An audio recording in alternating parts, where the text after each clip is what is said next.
Good afternoon, everyone. Welcome to Power of Story, the evolution of storytelling. My name is John Cooper. I'm the director of the Sundance Film Festival. A little bit about Power of Story. This is something we decided a couple of years ago that twice in the festival we're going to decide what the big story is of the festival. And this year it was very easy. The 10th anniversary of New Frontier. I almost don't even have to explain it anymore because we're all here. I've been explaining to the press for so long, I lost my train of thought. But the kind of the genesis of this idea of art and technology and storytelling, and it's all come to such a fruition this year. I know you saw the 3 different venues we have. Just make sure you check it out. So I'm making a plug for that.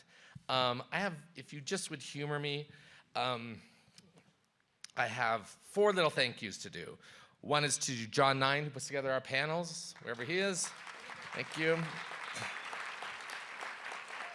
Ruthie Doyle, who helps with New Frontier, who's amazing. Xana Williams, that holds this whole thing. This is a very special one today, together, and made this all happen. And a way of explaining New Frontier, I cannot do it without explaining one woman, that's Shari Freelo, our chief curator, who has been guiding this for so many years.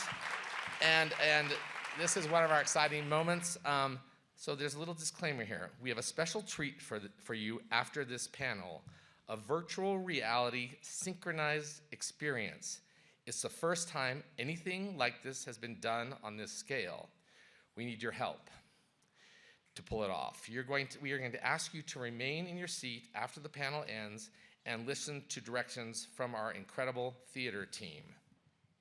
Got it? You just have to sit there and follow directions. That's pretty easy, right? Okay.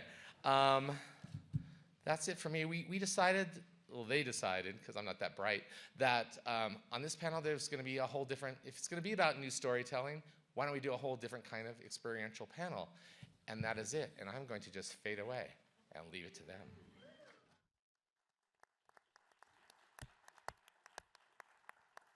Very well then.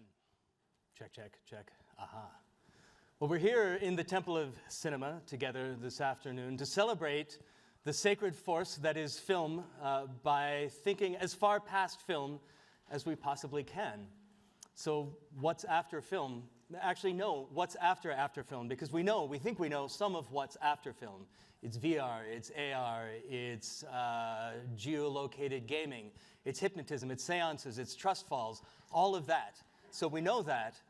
What's next? That's why we've come together here. And to get this done, we realized that we have to operate in a mode that's as far from standard panel department as we possibly can. And so this is a huge experiment. This is not a panel, it's actually a working session.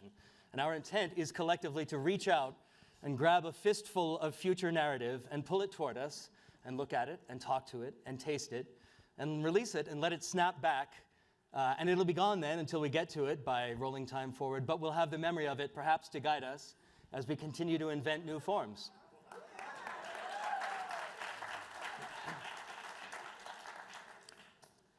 So let's limber up a little, shall we? We fade up. You're watching a film. The film is taking place in this theater. The film is of this theater. The film includes the people in the audience. We're looking at a panel discussing the future of narrative storytelling, the evolution of narrative. And filing in at the back right and the back left are Annette and Monique. Annette is a labor organizer. Monique is an experimental neurosurgeon. They meet eyes, they lock eyes. It's clear that they know each other, but it's also clear from surprise that they had not expected to see each other here. Annette begins working her way toward Monique when suddenly there's a commotion on stage. And rising up out of the proscenium is an attempt for them to connect beyond what they're usually used to connecting by. But at that moment, a strange noise emanates from the front of the stage, and a weird green creature shows its face for the very first time. That creature is something that was dripping out of the person's ear behind the panel that had suddenly morphed into something akin to a mushroom dream. but really was a piece of the neurological headset that was interpolating what was going on between the two. And neurological is all Monique needs to hear. She's trained her whole life for this moment. Grasping a scimitar, she rushes forward. She has a brain bow attached to her head. She's using symbiotic algae to read what's occurring in everyone's neurological circuitry. So everyone in the room is visible to her. Oh, yeah, sure. Once more into the algae, dear friend. Oh, you couldn't hear me. That's what happens. She's using symbiotic algae to determine everyone's neurological state. She can read synaptic connections, and that's what she's looking for. Gee whiz. Our host, John Underkoffler, splits in half. For a moment, the ghost of the future of David Cronenberg comes out, and he drifts his way into the audience and slowly dissipates into each and every person's left ear. And now we have a universe of left ears. Left ears ready to hear about the future. But at that precise moment, something happens physically. What physical transformation, what movement occurs in this space that we all share together? Annette and Monique combine as a dualistic Voltron to create Anique, who is a little taller and a little bit wider than it once was as singular entities. And they didn't do this on their own. No, for Wilhelm, the forced marriage enactor, has joined the throng and is systematically marrying people who did not expect it. Oh, wow. The lawyers are all sent out of the auditorium immediately. Upon which a happy life begins. But on the right side of the ear, where no one could hear anything, we happen to have a little confusion about the marriage ceremony. Yeah. And everyone who wants to stay single and live in their own entity decides to levitate to the ceiling. At the ceiling, they bump into the panels, which are just then opening because of the drop in legal pressure. Tiny replicas of Justices Scalia and Roberts fall from the ceiling, connected by cords. Working in tandem, They decide collectively that the best route to organize the seeming non-chaos is to perhaps imbue new powers of observation in those who do not have the particular perspective in order to see what it is that they wish to learn more of. So all the forces combine on stage, and it's a new form of the Supreme Court. Also, a panel of improv.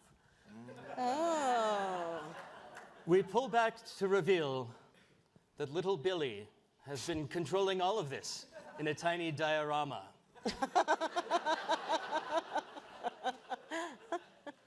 Which brings us back to your living room where we were last night. Yeah.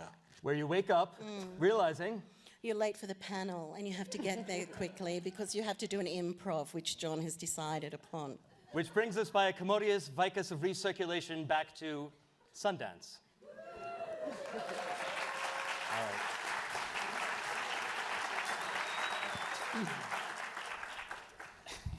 It's an extraordinary group of panelists, and very quickly they're going to find out what a drag on them I am. So with a few seconds remaining to me, I'm actually going to invite them all to introduce each other. We have a few short video clips that will add to the telling and the hearing, and I think, Nancy, you're beginning.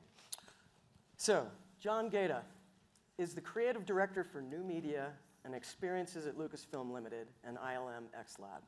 He is an Academy Award-winning designer best known for his work on the Matrix trilogy, where he advanced form-breaking innovations such as bullet time and volumetric cinematography, aka UCAP.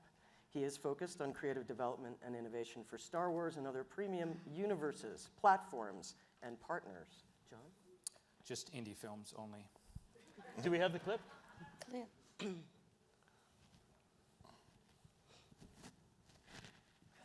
Oh, wow. Well done. We've been creating virtual worlds for a long time, but when you can actually see it in front of you in real time and interact with it, to grab an iPad and drag around on the screen and instantly see the results of your creative decision, it completely changes the kinds of experiences we can make. We're starting to push the envelope on what we think is possible to be shown in a real-time environment. We're entering an age of immersive entertainment where it is possible to collapse the walls that separate us from story experiences. Imagine you are watching a scene, but then you were able to pass through the invisible wall that seems to separate you from that movie. You can go further into the world in which the story is taking place. No one really knows how audiences are going to experience virtual reality and augmented reality and immersive cinema, but I do know that we have the most expansive universe to explore in Star Wars. The trick is figuring out what storytelling looks like in that space, and part of what I'm excited about that's going on here is we're being afforded the opportunity to ask ourselves that question and explore that together. Do you want to take 60 seconds and... Sure, I think it says it all. No, it's a new time at Lucasfilm. I'm sure everybody is wondering what it's like over there in a post-George Lucas moment. It's fascinating. He's still nearby, but the one thing that he created, which was pretty fascinating, is essentially a place where one could actually conceive, write, make, and distribute content from beginning to end. And with that, you know, we have not taken that for granted, and so we are trying our best to genuinely develop real stories, serious stories, and maps of stories that take place across years, trying to understand how to expand universes in super unique ways, and trying to figure out how to build portals through cinema. Great, thanks. Right. Reggie Watts is an internationally renowned musician, comedian, writer, actor, who currently stars as the band leader on CBS's Late Show with James Corden. Using his formidable voice, looping pedals, and his vast imagination, Watts blends and blurs the lines between music and comedy, wowing audiences with performances that are 100% improvised. Reggie Watts was born in Germany, was raised in Montana, and currently, that's all I got. Whoa! Okay. And currently. Vi sono reggaetori mia scegliendo, snaiaismo. Me tolo io tra mio sono tutoro e trovesce non ricordi ci maria io sono aiutero voce di hira, e devo votare voce di idee, e devo votare voce di idee, domani, ravasciu e travaisco. Me una polomo, I farà congiu, I sarà concelar vance? Non sei. Mais des fois on peut voir. Parce que les gens ici faire des choses, on peut manger. Mais quand tu es fâché avec quelqu'un, c'est for the first time. And that's one of the things that I enjoy most about this convention. It's not so much as so little as to do with what everything is. But it is within our self-interest to understand the topography of our lives unto ourselves.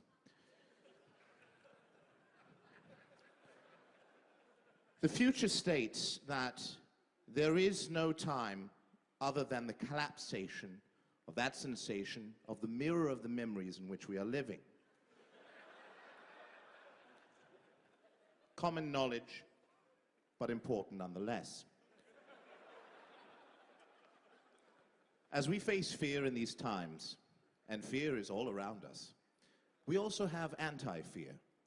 It's hard to imagine or measure. The background radiation is simply too static to be able to be seen under the normal spectral analysis. But we feel as though there are times when a lot of us, you know what I'm saying? But like, you know what I'm saying? Because like, as a hip hop thing, you know what I'm saying? Like Ted, you know, Ted be rocking it, you know what I'm saying? So like, so I wrote a song, and I hope you guys dig it. It's a song about people and Sasquatches and other French science stuff. That's French science. Okay.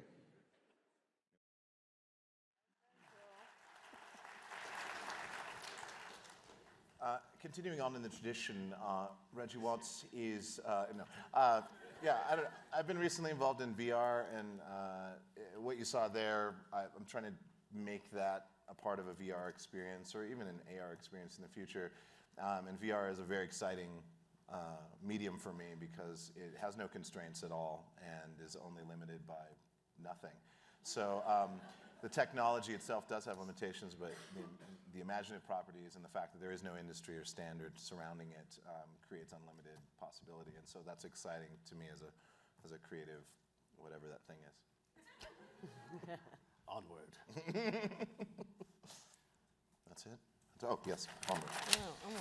Okay, great. John Unterkoffler is a co-founder and CEO of Oblong Industries, a Los Angeles-based company leading the evolution of the human-machine interface. Previous foundational work at MIT includes innovations in holography, large-scale interactive visualization techniques, and the I/O bulb and luminous room systems. He has been a science advisor to films including Minority Report, The Hulk, Aeon Flux, and Iron Man.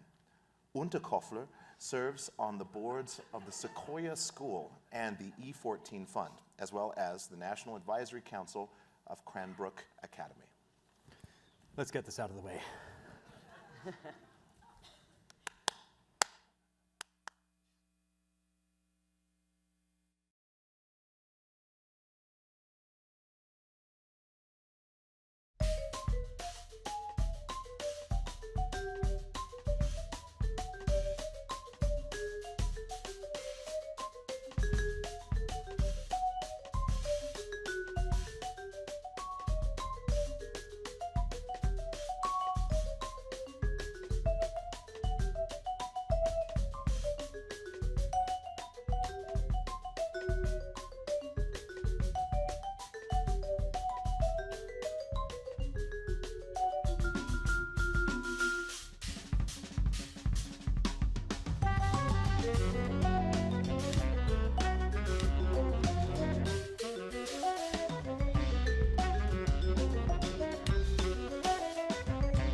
So just briefly, that piece called Tamper, which was here at New Frontier in 2009, was for me a kind of exorcism. Ever since I was a little child, I had childish urges. I wanted to talk back to media. I wanted to draw mustaches on the ridiculous people on TV when they said ridiculous things. And so we made that happen. We made film, we made cinema into a two-directional medium rather than just into a unilateral megaphone, to take it apart and recombine it as you want. But more seriously, my colleagues and I at Oblong, when we design new UI, look always and immediately to film, because cinema is that amazing 120-year-old language that's uniquely qualified to talk about space and time and relationships and narrative and all of that. And if you could use that as a language to speak and not just one to see, then we think you might get somewhere. So that's what we're up to. Moving on. Yeah, What is it? My great pleasure to introduce Lynette Walworth, an acclaimed Australian artist and director whose immersive installations and films both reflect connections between people and the natural world and explore fragile human states of grace. Often engaged with emerging technologies, Walworth has previously exhibited her works here at the Sundance Film Festival's New Frontiers section, including interactive installation Evolution of Fearlessness, a moving portrayal of women survivors of trauma, and the full dome feature Coral, which has an accompanying augmented reality poster collection.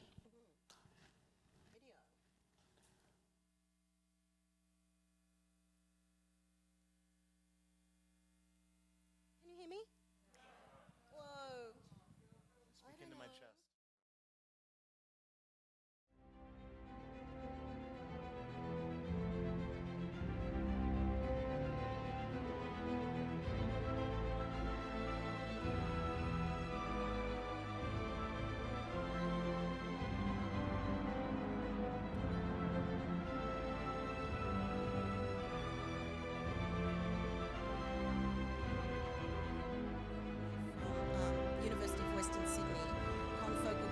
imaging lab. This is fluorescence in coral. You can't see these colors unless you shine. You have a blue light and you use a yellow filter, and then this is what corals are doing. So Anya and I have worked since like 2001. She's exploring what is the use of the coral fluorescent protein. And those colors you saw at the beginning are some of what Dr. Roger Cien has been using that have been extracted from corals. Anya and I are working on a new project. She's developing organic solar cells because that light you saw is the way corals are able to absorb light in one frequency and re-emit it at a higher frequency. They can channel light better than anything we've built. So she's developing with a team in Russia and Yale organic solar cells, and our goal is that the next installation is powered by corals themselves. Very cool.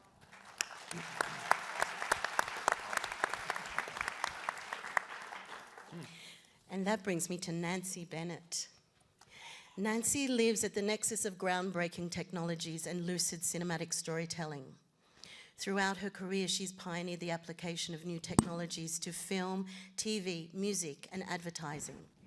As Chief Content Officer of 2-Bit Circus, Bennett has secured the company a leadership position in virtual reality by developing highly engaging, live-action, stereoscopic, 360-degree video capture and compelling haptic-enabled playback for major properties including NFL, NBA, IndyCar, and more.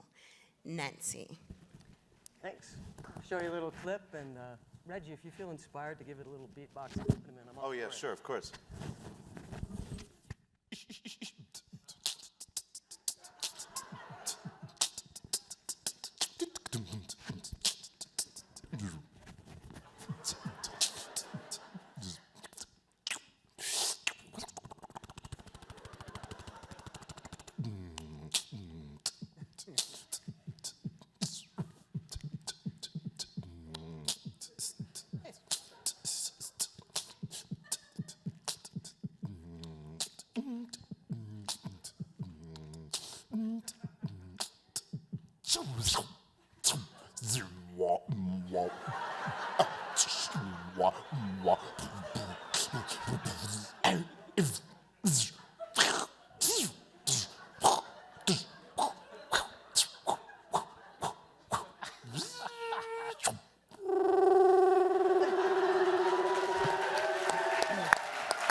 That was so good. Fantastic. I think that clip for me encapsulates what we want to do more of all the time in making contagious, memorable experiences that are fun for everyone. So they have a good time, they let themselves go, they share that experience and that euphoria, and maybe sometimes something more consternating with one another, and have a personal revelation in a VR space. And that is a haptic install of an NFL punt return. Really? Yeah, really. Do you want to talk a second about 2-Bit Circus? Because Sure. the project is just incredible. Sure. Yeah, well, 2-Bit Circus is a collective of engineers, developers, coders, machinists, fabricators, physicists, creatives, filmmakers, and the most wonderful group of crazy nerds. And we really specialize in out-of-home entertainment, and we do that across a couple of different lines of business. One is STEAM Carnival, science, technology, engineering, art, and math, to inspire everyone to pursue those subjects because they're critical to innovation and fun. The Story Room, which is a platform for taking a physical space and making it a solvable puzzle, a piece of theater, using all kinds of new media technology, from VR to AR to AI and computers that drive sound and more. And then virtual reality, where we're doing a variety of things and experimenting just as everyone is in not only group experiences, but point of view things, augmented reality, good story engagement, but really trying to explore the medium and learning from people like John, like from everyone. So it's a really magical time to be inspired, and I think that every conversation you have now takes you forward in whatever you're interested in doing, and I think that's the phenomenal moment. It's a really inspiring model, because if I understand correctly, there's no boundary on the format or the medium, right? I mean, whatever it's going to take to get the message across. Whatever 2-Bit it's gonna Circus gives itself permission to do. We absolutely give one another permission to go crazy. And you know, you can draw a sketch of something you want to try and do or a piece of equipment you need to execute a shot, and it'll be modeled up the next day. And there's nothing more fantastic than that. Yeah, it's really fun. Cool. Well, I think it's probably safe to say that we've seen at least some of the seeds that will burst forth from the ground and lead skyward toward the future of narrative. And to begin to tease that out, let's now have some people talking to each other.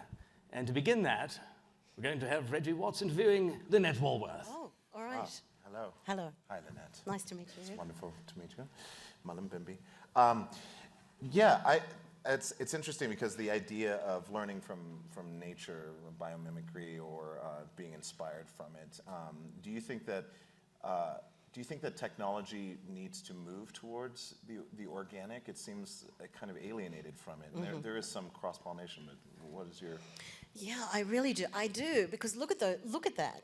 That's sophisticated channeling of light.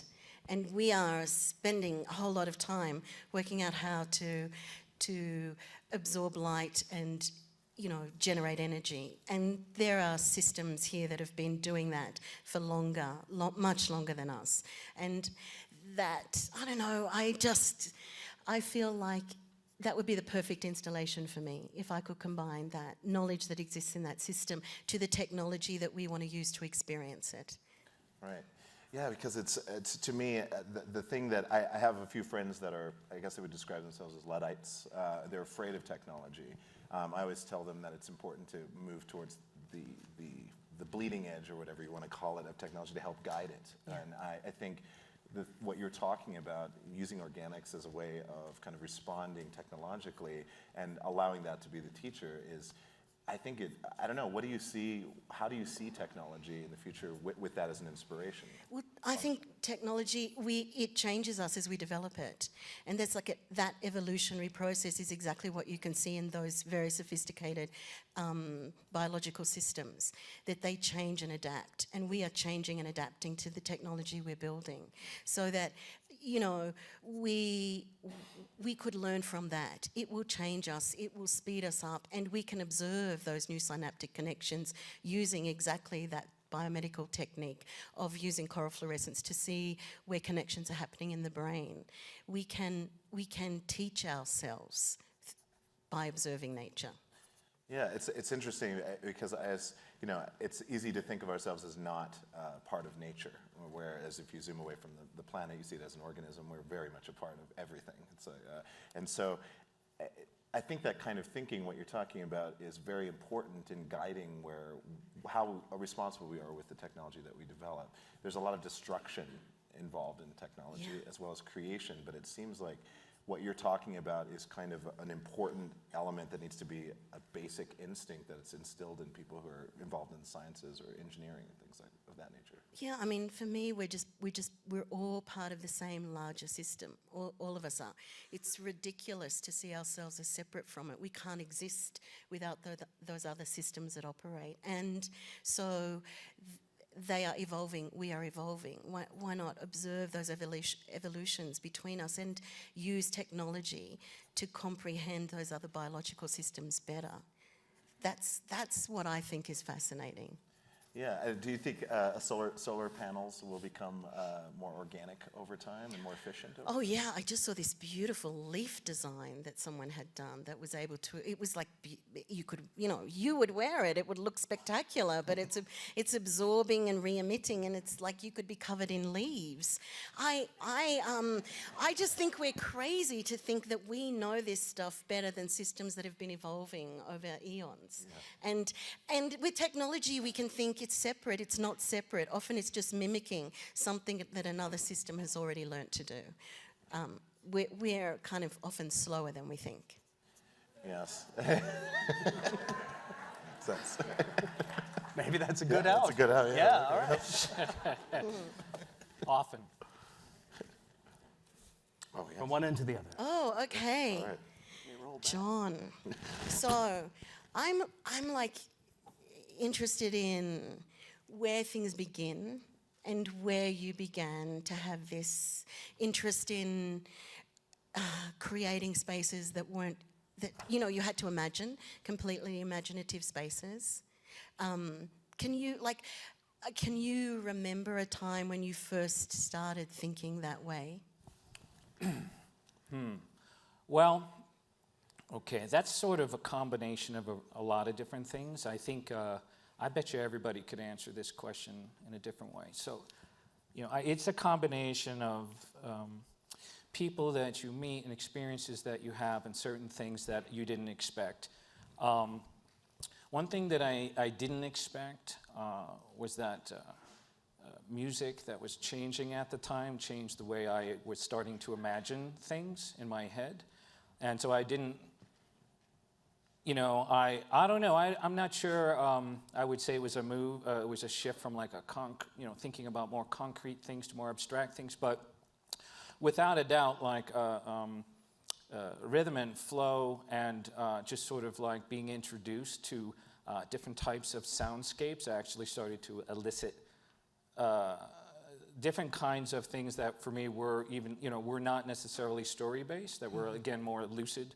So I would say that other things that, you know, again, I think life is what contributes, you know, to your imagination. So, you know, I went from suburbia to New York City.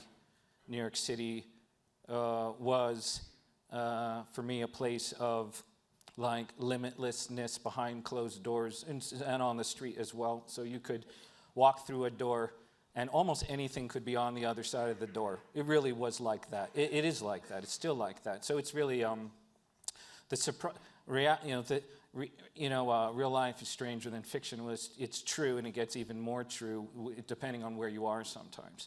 So, you know, it's just a confluence of these sorts of things, and then. I guess, you know, once you open the box and you start thinking of something, then you start layering.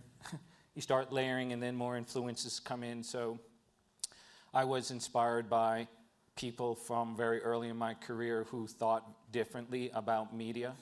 So I, as a young person, I was lucky to, you know, start working for a fellow named Douglas Trumbull, who was like the godfather of show scan and a sort of a form of hyperrealism in cinema, which, you know, it's like classic story of like people laughing at him at the Academy and all this stuff, you know, where he's trying to sell people in the early 80s or even earlier that high frame rates were going to start creating hyperrealism and thusly create a different sort of impression and impact on the viewer. He had it figured out that far back, or it's, I'm sure further. That stuck with me. He was a person that also had no limits. So, like, if a camera didn't exist that could shoot something in the way that he wanted, he would have it made. Just make this camera. So there, in the environment that I was in, we had, you know, we had like all of the cutting edge tech of the time. So they would mill cameras. They would, you know, use computers to make models far ahead of other people. They would experiment with driving cameras, with robotic systems, you know, well ahead of it. Anyway, that was an influence for me. And so I started, like, I used these building blocks, and I also learned that, you know, you can encourage, you can find building blocks, killer focus, and you can sort of squish them together and then give them a creative target, and you can get something quite remarkable out of that. Especially if you want people who are really like very serious about empowering them. So you do that a few times and you realize that, you know, you can imagine quite a lot and then allow people to actually expand even way further. I think limitlessness behind closed doors is a great idea for us to follow through. Here, here. Great. Okay, so Nancy, I really like your identity. I like Thank you. that you have. I like that you chose to use the word circus in the. If you're going to have one thing to represent yourself, I like the pieces of ideas that you put together there. And you know, all the time I think, you know, how we're like on some kind of 100 years, and you're in this like crazy Victorian era of experimentation in all the pretty much the same areas that we're in right now. I don't know how many times this is looped around, but like you go back, right, trying to visualize the inexplicable and things like this. That atmosphere where circus meets spirituality and stage performance and all of that stuff. You know, I like when mystery is still involved. I really hate when people explain how things are done. So I'm super pro magic. My question though is like, so, you know, do you think that Harry Houdini was onto something? Absolutely. We all want to be blown away by something magical that takes us out of our vulnerability in being human. The limits on life, I think. You want to be dazzled and you want to have a sense of make-believe. I do have to jog back to something you said, which is the circus reference. It takes a village, and the partners and founders of Two-Bit Circus are the ones behind the name. So very much that spirit is alive and well with everyone, but I wanted to acknowledge that. But yes, so Houdini, I think he was onto something, absolutely. Spectacle, dazzle, blow people's minds. And I think everyone on this stage has done something that's blown a mind. And it's fantastic and contagious, and it's what we want to do as creators. And you know, whether you're performing a piece of music, or you're showing a documentary, or you're making a piece of technology that actually explores the limitlessness behind closed doors, or the ability to drag and drop anything that you've seen that catches your fancy to make something new. Oh my God. Yeah, Houdini was onto something. Yeah, I mean, it seems like, you know, you're emphasizing sort of, you know, you're sort of presenting, it's quite strange to be in a business presenting reality, but in a very surreal format for your brain, right? Mm-hmm. Your brain's processing something. It's sort of an out-of-body experience. And it's, yeah, I mean, people like seek out fiction, you know, for escapism, but like, how do you think we can add escapism more, integrate escapism more into people's lives? Well, I think VR is a really compelling platform for that, and I think AR in that, and the holodeck. But what's compelling about it is it gives you the presence of the room, of the space, of the environment. And that is a place we're all familiar with, but now how do we recreate it in this hyper-real way where we can travel to other places and see other people's experiences in a heightened way and start to respect the boundaries of personal space in so doing that and introducing other people to other places. To think about audio, and I think it was really interesting that you were speaking of music, and knowing Reggie's got a music foundation. I too come from a music background, and what I always noticed about musicians is that they are the ones who are pioneering technology most of the time. If you think about sampling and layering of digital audio and that sort of thing, it's happening a lot in cinema. And so too in VR, thinking about spatial audio and ambisonic audio, where you can radiate out from the center of that experience to actually give someone the sense of the boom in the room, or the expanse of the mountain, or the repeat in the echoed valley of some piece of granite. It's all very important to bringing experience to life. So all these things are so much fun to play with, and to take someone to another place, take them on a journey, on something, an emotional ride. So all these things are quite titillating to play with. One more? I'm fascinated about the blown minds thing, because I think it's when just after people have had their minds blown, that's your opportunity to get in there, right? Yeah. To sort of that's where the when right, they're picking up vulnerable. the pieces, and so really, it's about that's when you put in that finding that moment of vulnerability. Yeah. Yep. Right. To really drill. Yeah. And it feels to me that's what art does. That's what we're all wanting to do, I think. And, Yeah. And yeah, blowing minds is a wonderful thing. And you know, the whole question of storytelling, it's a very complicated conversation, and the power of story is clear that we all find it powerful.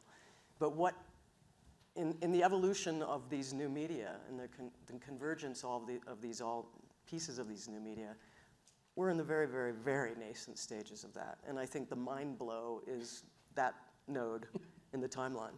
And the ability to reach out into the arc and really take somebody on an in-depth character expansion, storyline, narrative, I think it's happening, but it is en route.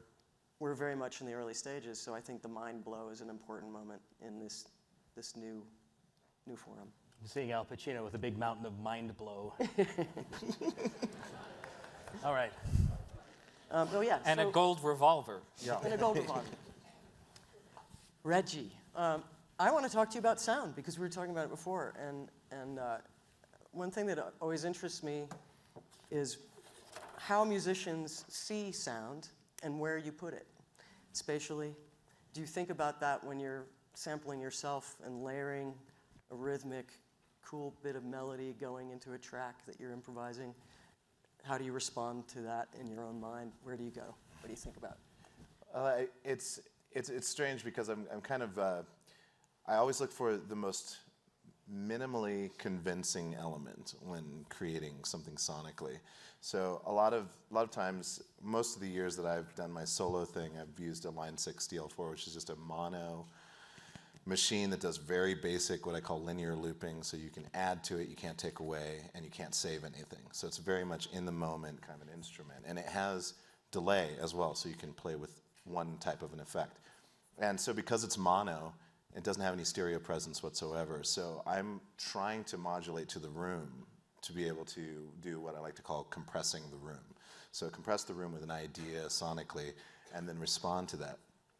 Beyond that, when you start to get into the ability to control stereophonics presence, then I can real-time respond again using this new placement, but then adding on top of that, talking about like something like a Meyer constellation system where I'm able to control the acoustics of a room, change acoustic environments at will, and then manipulate sound around the room manually.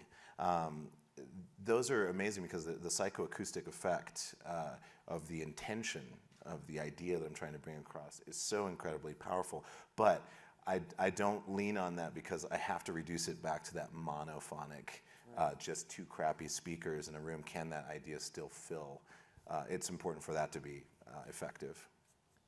So you've just done some VR work, and how was it to play with sound in that context for you? It's great. It's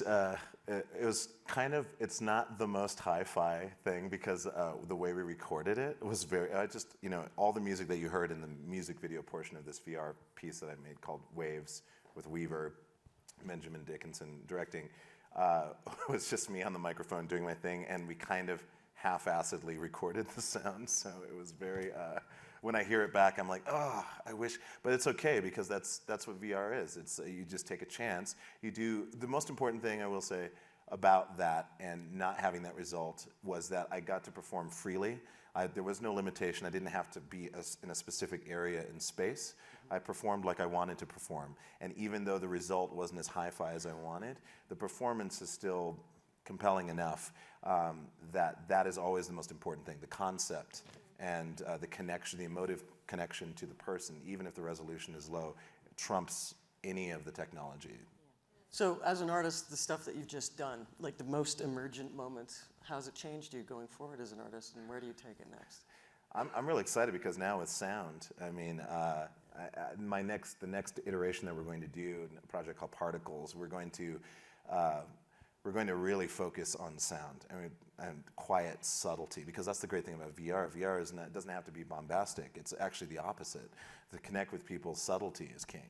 So space and subtlety, minimalism. So I want to create a really beautiful, subtle, organically coherent experience so that you get those psychoacoustics that you would if you were in a situation surrounded by something happening just instantaneously out of the blue.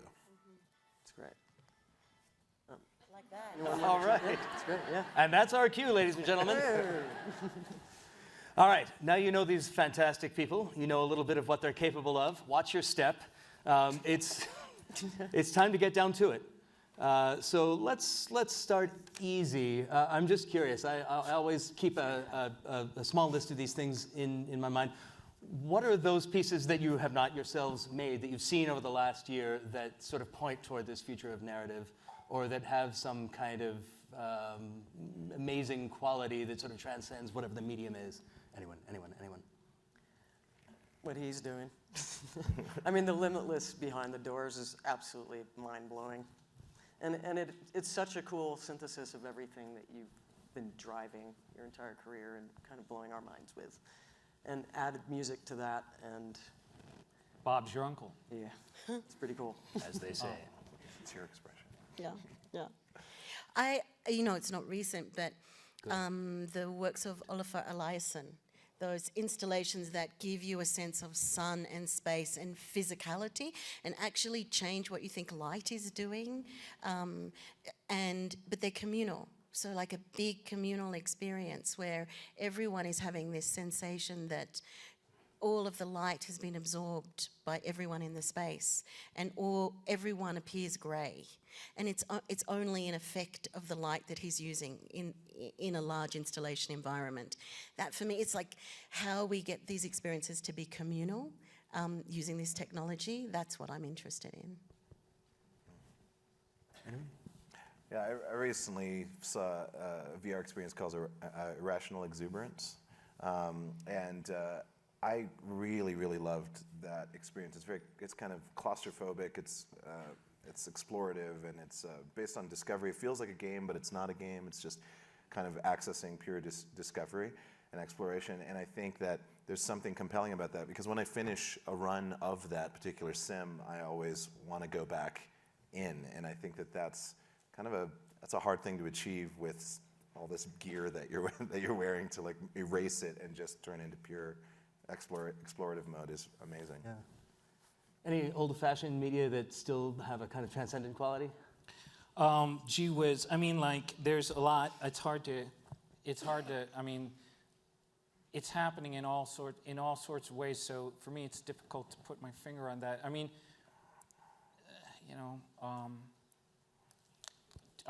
two small examples. I mean, cinematically, I think along with probably a few people in this room, I thought The Revenant was super, absolutely powerful for me, just in its stark, natural, epic, realism, and as well. And so I, from a cinema point of view, I found that very interesting, how he could make the natural world as big and mysterious and daunting a universe as you could ever imagine. So I'm just surfing off of just recently seeing that. But that's great. Yeah. But one other small little thing I would add, which isn't little at all, but sort of, it was a TED Talk that I had saw by a fellow named Deb Roy. I don't know if you've heard of him.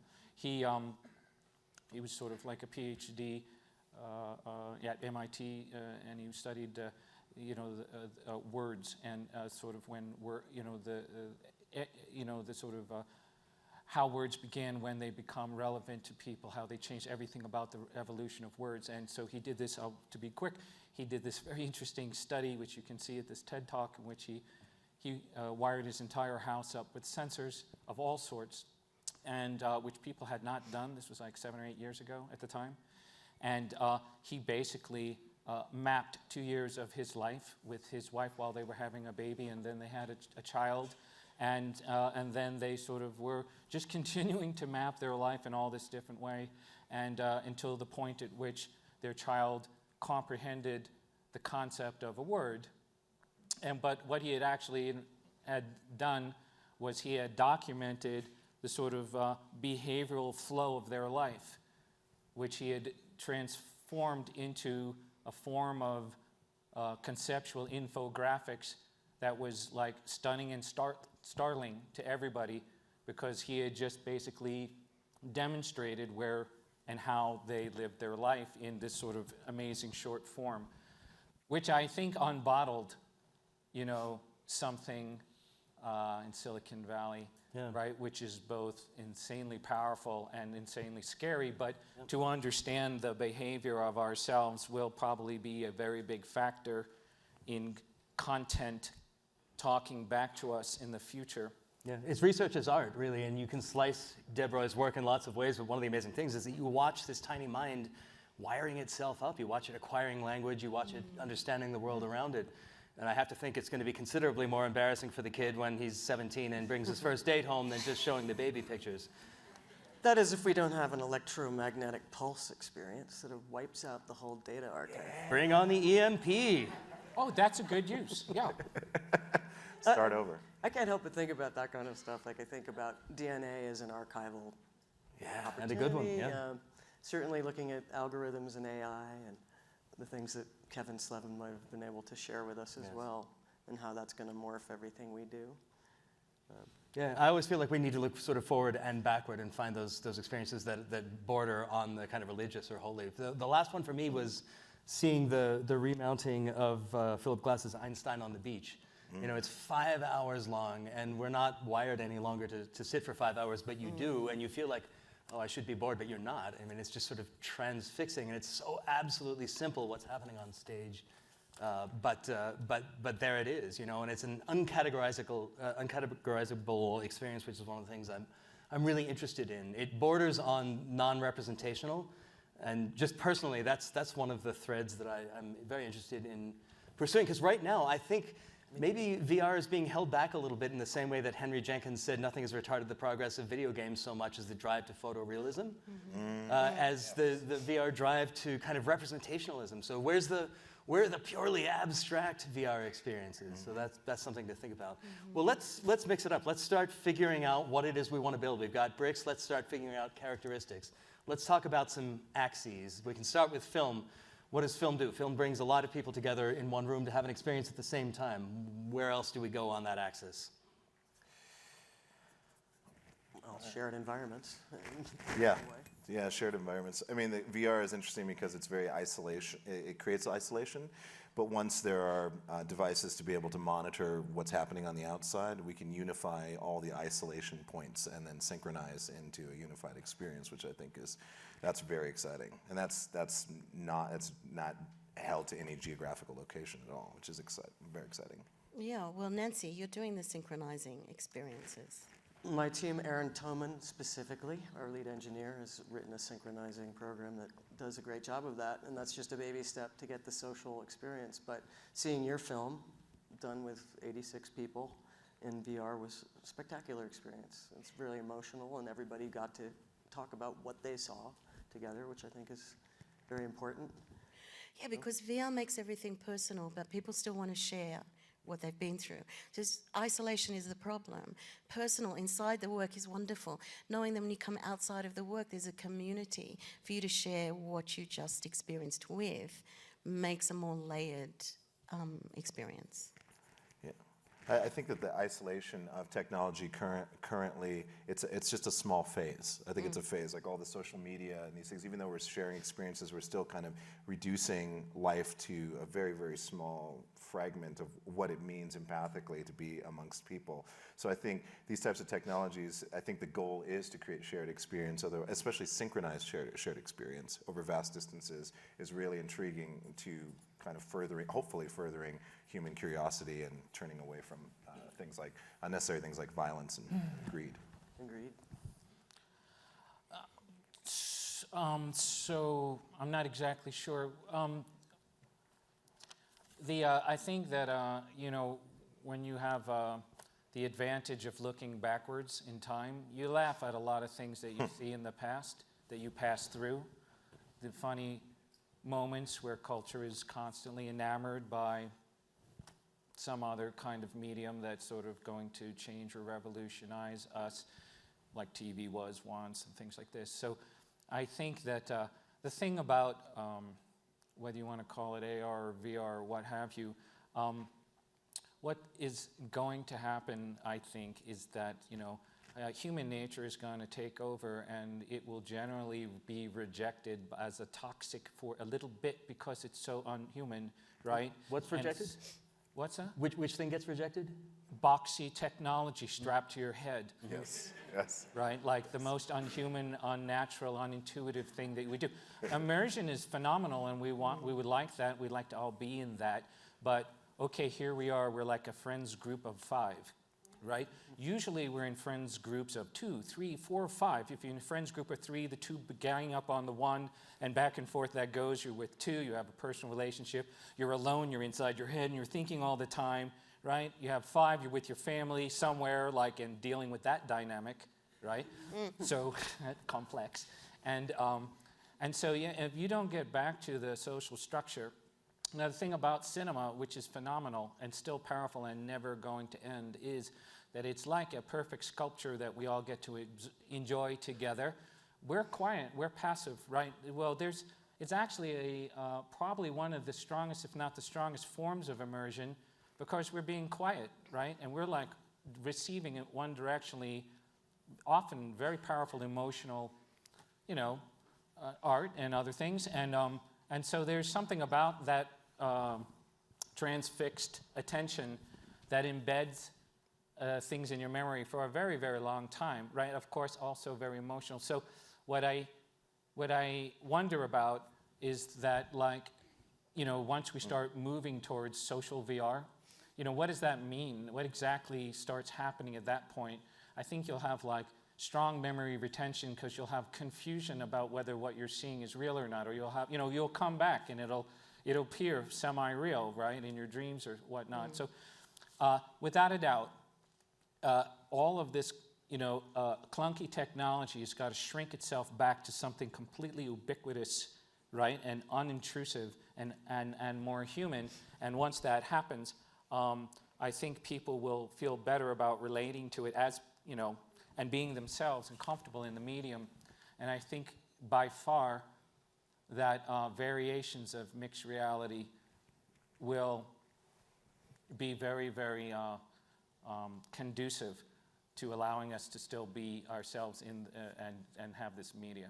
Your holodeck experience, the big room experiences, the projection work you've done, Lynette, I think that is the same thing as VR, it's just amplified.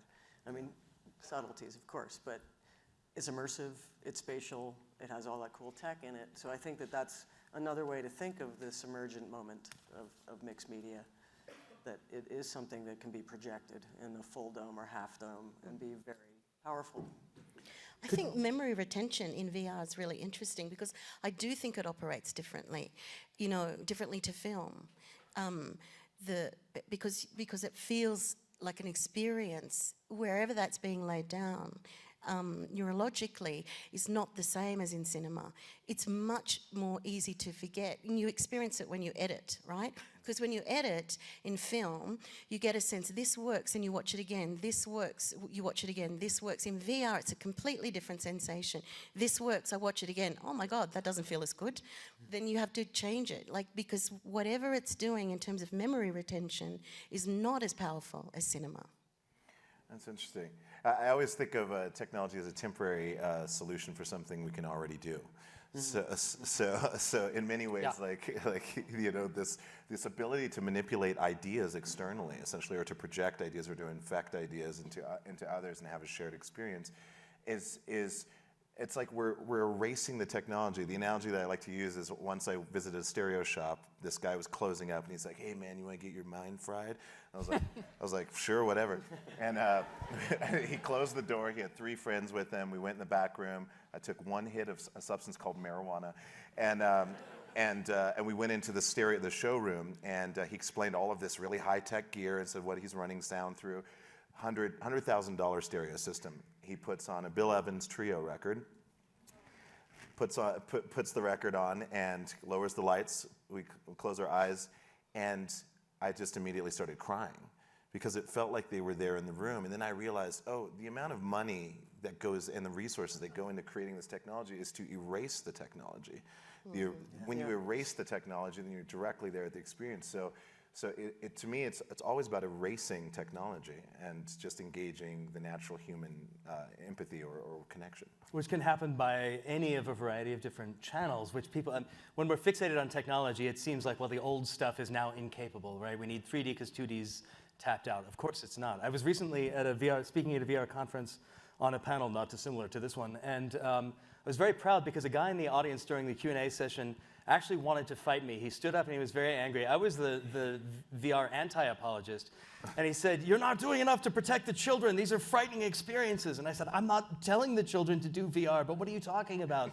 And he's like, malicious people could go in there and give the children nightmares. And I was like, have you ever read Grimm's fairy tales to your children? Right, any mode is capable of delivering an experience at any level of verisimilitude. So Yeah. I guess the question is, how do we skip that part where we're technologists for the next 15 years? Right. Yeah. Right? It's going to be hard. Yeah. I was talking about working for technology, like on a phone, like when I'm using a phone. There's like I call it about a 60% error rate, like the intention of what you want to accomplish. You're just like, oh, no, not again. Oh, let me reset Bluetooth. It's like you're working for your technology, which we would never put up with on a light switch or a Kleenex, you know. And That's right. Very true. Yeah. What if the tech had a shame sensor so that you could just, so it could learn? Yeah, totally. I would love that. That's part of the fun of an emergent form, though, is that you have to fight with the technology to get it out of the way, and it has to serve the emotion in the story, but you have to deal with it, or else the user has a terrible experience. That's right. So Yes. but it's so true. Well, let's you know what? Let's take a couple of questions from the audience, and then we're going to go back in and try one last thing. There's a question. The most brightly illuminated know, person over there. It's so the only person we can She see. has her own light. You You win. with the technology. The woman with the aura. Sorry. Lynette, I was confused. Maybe you could clarify what you were describing about memory and VR. That kind of eluded me, and I think I saw a few other heads go up. I don't know that I completely understand it, except it was my experience in editing this VR work that wherever VR for me is more like wherever you're experiencing it in terms of your memory, the memory is not as strong. It's landing somewhere which is like experience. It's almost like you go into, say you go into a new house, or this is your first time in this cinema. You'll be looking around and everything's interesting and everything's new and you get it. And then I ask you to come back here tomorrow. You're less interested. It's harder to keep your interest. You're not as absorbed. In film, that is a repeatable thing. But in VR, it feels to me like it's much harder to get that absorption that can, for a return to the work. And that tells me something about whatever's happening in terms of memory and where that's being held, like where that's being laid down. And I experienced it all of the time in the edit of this work that I'd just done. So I'm interested to explore it because I think there's something there. I would add one little thing, and that is kind of a techno-geek thing. You know, so I don't know how many, we're talking a lot about VR. This applies to AR too. It could apply to the big screen. You know, people are seeing like different experiences right now, and they're running at different frame rates. And if you sort of follow what's actually been happening this year, literally in the last year, at least with some materials that there's a lot of computer-generated materials that follow this. The higher the frame rate, the more, and the high, you know, if you go into one of these high-fidelity headsets like Oculus or Vive, the higher the frame rate, it's like a strange perceptual tuning is starting to occur, which everyone is talking about. Blah, blah, it's this word presence. Presence has been around forever. People have been talking about telepresence since before Doug Trumbull days, a long time back. But as you turn that frame rate up, you perceive that things spatially before you are actually really there. The higher you go, the more you actually perceive that something that could be like as simple as a primitive cube starts becoming physically more real to you. And we like broke this threshold literally in the last year or two, and we're just beginning. And you know, I don't really know. I'm not a scientist, but like, you know, people believe that you absorb with your eye and your brain, you're absorbing information. It could be like 500 to 1,000 frames a second equivalent of info coming in to your brain, right?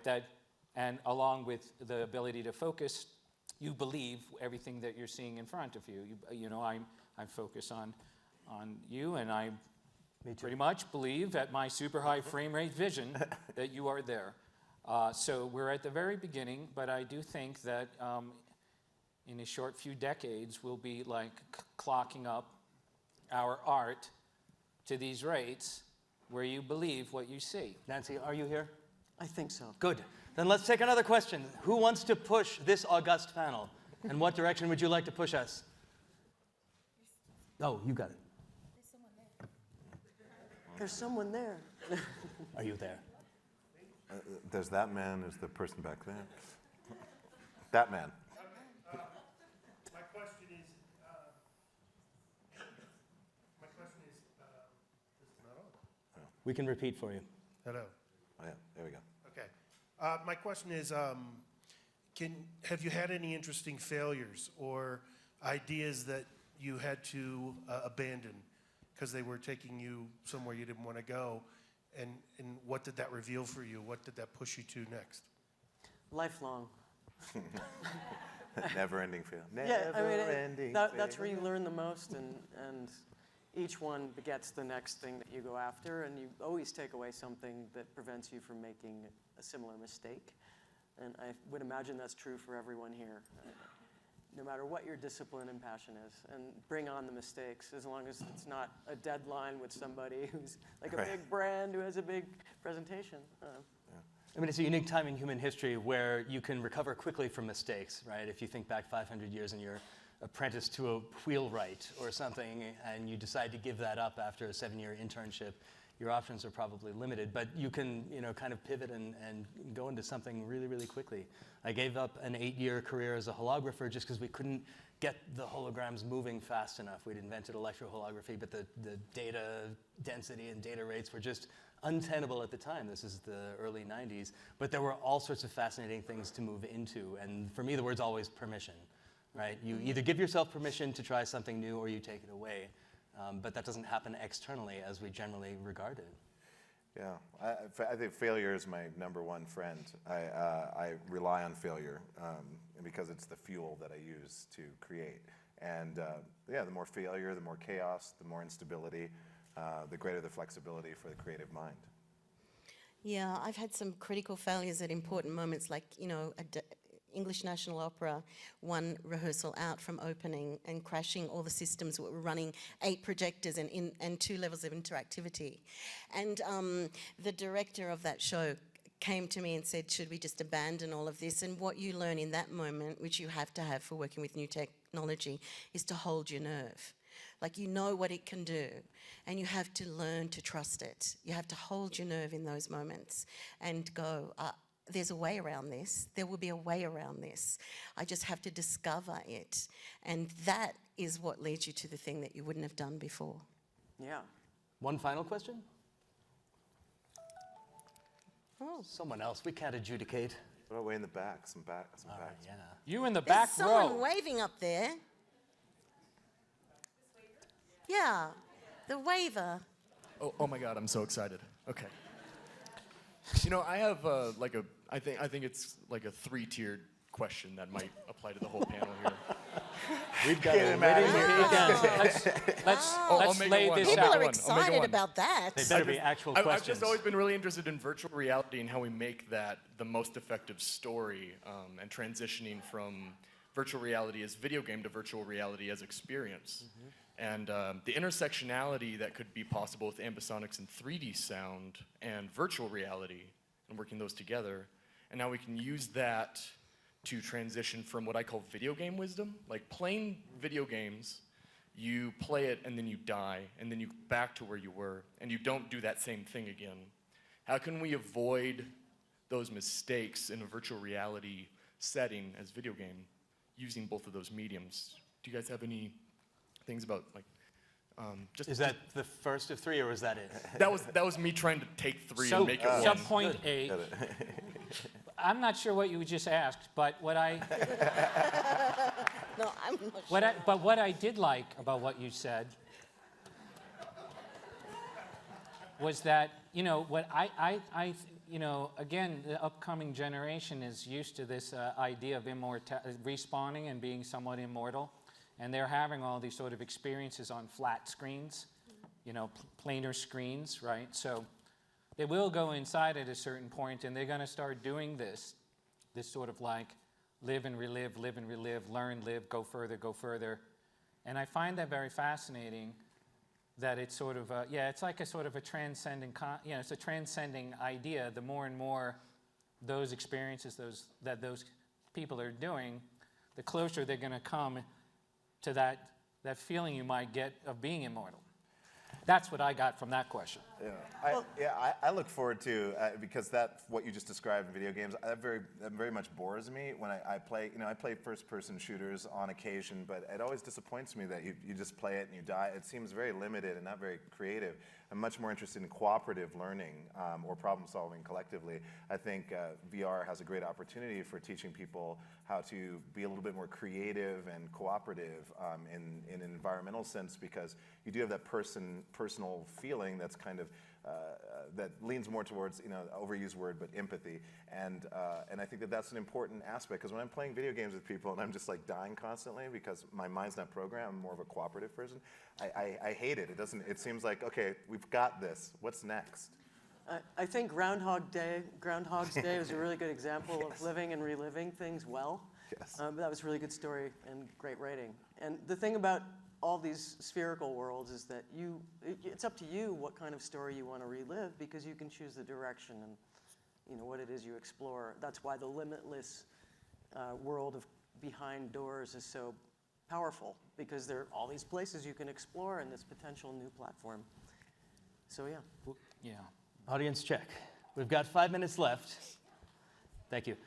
We've got 5 minutes left. We'd like to maybe try one last thing, or we can do more questions. Hands. Is Questions. There's that guy right there with the scarf. What's he have to say? No, one last thing. Okay, then Real quick. Okay, I'm gonna super quick. Real half and half. Half and half. Okay, real quick. Just wanted to see if you guys had thought about, coming from the wellness arena, we talk about the SAID principle, specific adaptation to impose demand. And I just wonder if that has something to do with what we're discussing as far as the difficulty with VR and why you do the same thing over again and becomes less interesting. So there's the saying, what I hear, I forget, what I see, I remember, and then what I do, I learn. I wonder if that has something to do with the experience, and how can we take the SAID principle and apply it to the VR and AR world. All right, we're going to do the experts. Everyone gets one word. First word of the response is? Adapting. Two? This. Wow. Avocado. So adapting this to wow avocado. Repeatable. Heuristic. Health. Expansive. Persistent. Changing. Resonant. Let's go. Period. Not a traditional English language sentence. Good question, though.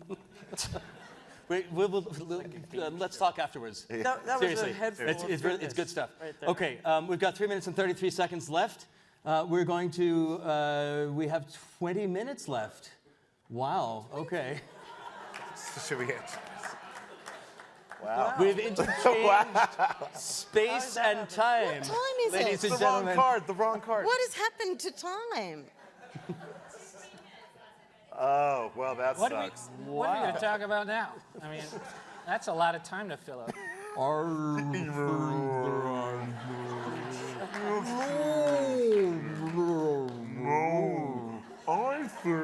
immersion.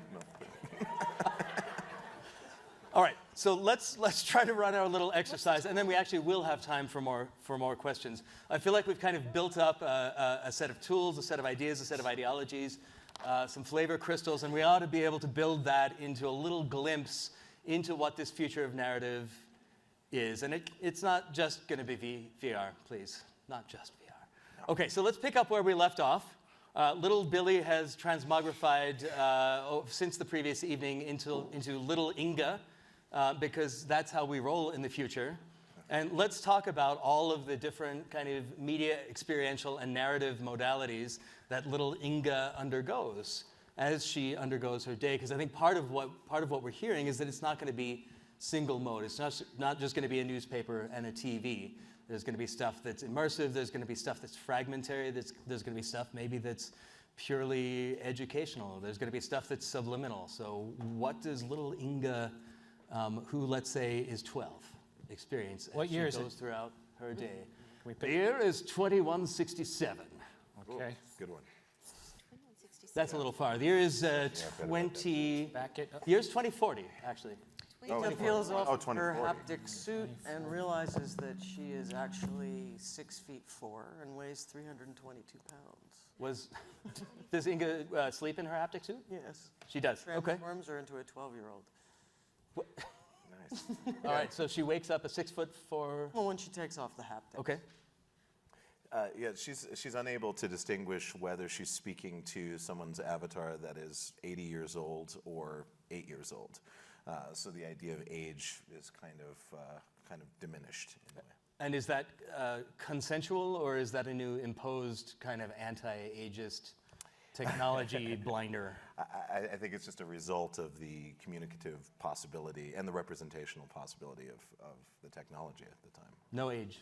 No age. Those of you with teen children will be delighted. You'll love it. But because if you don't know anyone's age and you really don't know who you're looking at, you have to get very, very, very skilled at reading people's voice, at comprehending nuances in speech.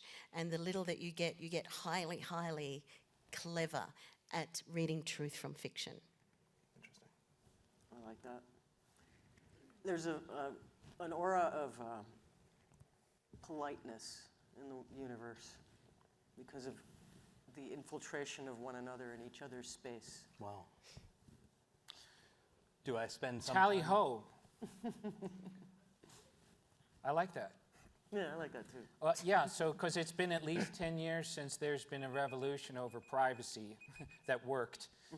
And people had finally figured out how to create anonymity again, but this is beginning a long reteaching process since the last generation pretty much was robbed of it and doesn't know how to do it anymore. So she's being taught by somebody who's much older what that value was. What happens with Inga's other senses? She's got 5 of them, not counting a bunch of additional ones like proprioception. Perfect pitch. Oh, nice. She can sing 5 octaves. Yep. Relative pitch. Yeah. She's got it all. She can do all kinds of harmonies on the fly. She realizes that she doesn't have limitations based on societal constraints, and that she has access to her full potential. What about physical movement? How would she move? No, she glides. Yeah, but not perhaps not on a vehicle. Perhaps her movement is so in tune that it's very fluid, like a dancer would move across the floor. It's just kind of intuitively there because of maybe information from a haptic suit or perhaps. Or comfort. Or Comfort comfort. in Oh, that's herself. true. Less stress. Center of gravity. Yep, confidence. What would be Inga's reaction if she were to stand in a forest? Bereft of A real one? A real one? A real forest, yes. If there's one left. An actual one. Sigh of relief, happiness, fresh air. So all the technology has not alienated her from the possibility of recognizing the thing from what it is. So long as there is a forest in Yes. 2167. Was she ever allowed to be in one before? Oh, interesting. Because that would be fairly startling. Yeah. Yeah, too real. Yeah, very interesting. Yeah, what do you see first, the virtual forest or the forest? Yeah, that's so hard.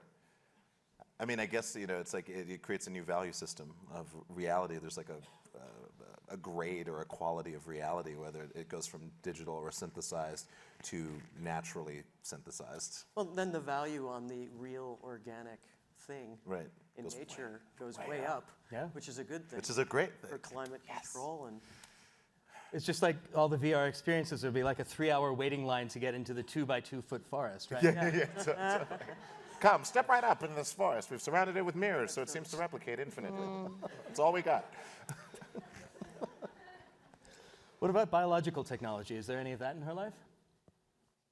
Sure. We're still very much in a kind of, you know, electronics and pixels kind of world. But you think about, you know, Cronenberg's wildly underappreciated film *Existence*, where all the stuff is actually biologically mediated. Yes. There's no hard tech anymore. Well, what does that do? when you're not feeling well, you finally have a camera that you can swallow that'll give you 360 projection out onto a wall where you can see, put on Oculus and look inside your own body and check out where you might have sciatica. That's entertainment. Yeah. Real-time diagnostics merged with artificial intelligences that are learned from your, like, perhaps your doctor, a computer that learns your doctor's sensibilities and experience and kind of supplements their presence, even if they're busy. Could be interesting. I like the idea of music -1 kind of experience where you could perform with the orchestra of your choice and your piece. And your Is she Oh, wealthy? yeah. Is she wealthy or not? Is she wealthy? I don't know. What would it mean for it not to matter? Well, she's probably been the same age for 10 years if she's super wealthy. She likes 12 a lot. You know, so then what's going to happen is aging will become the thing everyone will desire. You know, that face, that character, something that feels authentic, that isn't fixed in time, that will become incredibly appealing. experience. Experience. I wonder if it's possible that in Inga's era, humanity has sort of splintered into different groups of differential Ludditism, so that some groups refuse to have any kind of artificial visual stimulation, let's say. Others, you know, live in a purely synthetic visual world. Is that possible? They start separating into clans, right? Clans, so yeah. Does commerce always flatten any such attempt? Like the commercial drive to make sure everyone's watching the same thing? I hope not. No. A contribution right there, row 2. Actually, I had a question as soon as this. I was just wondering, it was about something earlier. You said that you had done a simultaneous viewing together. Mm-hmm. Is that something that happened recently? That there's already been did you have a simultaneous VR? Many. Yeah, we did. You talk about Davos? We were just in Switzerland together, in Davos, and we were showing a new VR work over and over, 2 groups of 15, but once to a group of like 80. 86. Yeah.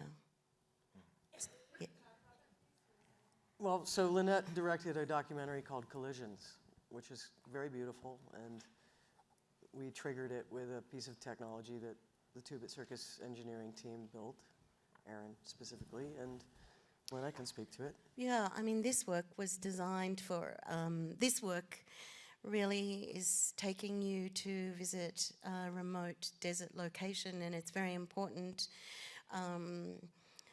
to the people from there that things are experienced communally. In fact, we had to travel here, we had to separate to travel. We got broken up in our travel, like as it happens with planes and things go wrong, and even that was not okay. So traveling traveling separately isn't okay, and experiencing this work alone would not really be okay. So it was very important for us, for Nicole Newnham and I, to find a way where this work could be experienced as a group. So we could think about it afterwards. I mean, all the stuff we've been saying about story fundamentally to me comes back to why do we do it? We do it because we change each other by telling each other's stories. So we don't do that on our own. We do it because we shift ourselves as humans when we tell each other new stories. So having the ability to experience together a new story is powerful. Reggie's point about the transmission, the direct transmission of ideas from one person to another. Yeah. That itself is magical. Yeah. I think we do have time for one final question. Oh, that's a tough one. Look at that guy. He's a very pointing enthusiastic at his person arm. there. How Yeah. meta. It's like this? Look at this. I'm doing this and I'm aware I'm You doing in the this. cucumber suit. You. Yes, Thank you. I tried virtual realities. A fellow who's working with Lucasfilm. I tried one of their Star Wars games, and I was so blown away by it. And I had the feeling that once this technology develops, most people will never want to leave the virtual world. do any of you folks have any thoughts about society collapsing? Once we reach a point where, you know, the virtual world, you know, it's like the Matrix, you know? I mean, I feel like we're close to that. Well, we could already be in it. We're probably closer to that with our political system than we are with VR. Yeah, cut out the middleman. I worry about that, but I also try to look at the positive side. Like what we're hearing here is that people will start to value the organic connection because of the complexity. Like we're millions of years more advanced than these technologies that we're just beginning to understand. So getting close to someone or feeling skin or feeling the electrical transmissions from someone or feeling someone's thought waves as we get closer to them or their breath and all the micro movements and expressions that give us and inform us of things that are immediately understandable as opposed to like some uncanny valley, like, you know.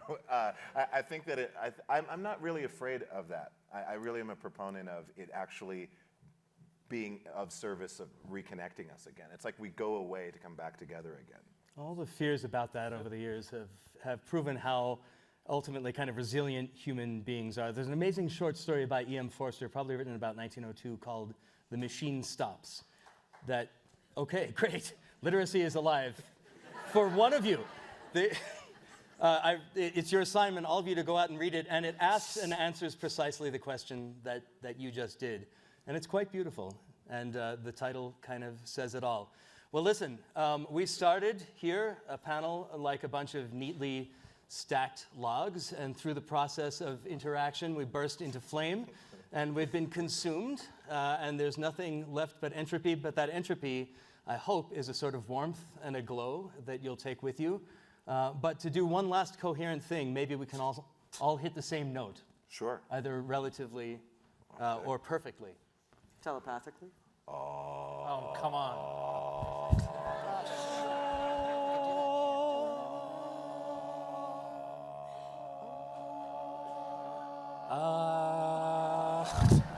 It's a chord, ladies and gentlemen. You heard it here first. Thank you all.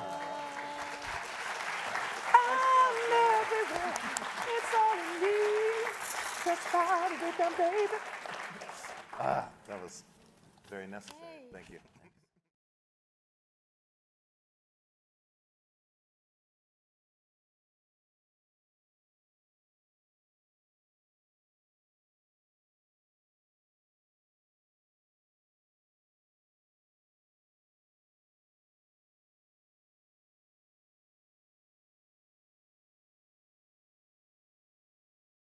I would ask that you move to the front rows, fill in all the seats, and we will shortly have some VR goggles coming up to distribute. So if you have to move on, that's fine, but the front rows is where we're going to be handing them out. Thank you.